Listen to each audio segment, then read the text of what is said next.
घर कैसे जाऊंगी? हाय मैं घर कैसे जाऊंगी? इसमें मेरा फोन था, इसमें मेरे पैसे थे, अब मैं क्या करूंगी? क्या हो गया आपके साथ?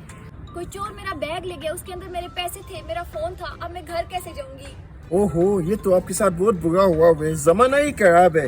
चलो मैं आपको घर तक छुड़ा देते हैं, आ जाए आप। बहुत शुक्रिया भाई, बहुत शुक्रिया भाई। कोई मसला नहीं है। आप हमारी कोई मसला नहीं। भाई 6 नंबर गली की तक आई नहीं है क्या? हाँ बस आने वाला है। मैं आपको गली के सामने छोड़ूंगा और आगे आपने खुद जाना है, ठीक है? ठीक है। रुक जा। नूर नूर नूर,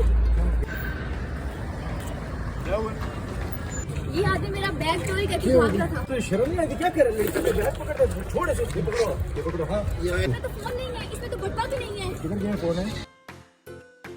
मैं निकाल जल्दी करो। ये लो जी फोन। बटवा भी है।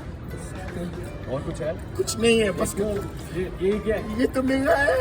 उधर ये तो मेरा है यार क्या करें? मेरा भी सोच में नहीं है। तेरी कौन सी है? तूने चोरी की होगी ये भी।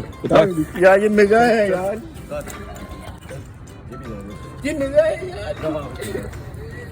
मैं चोरी नहीं करी, समझ आई?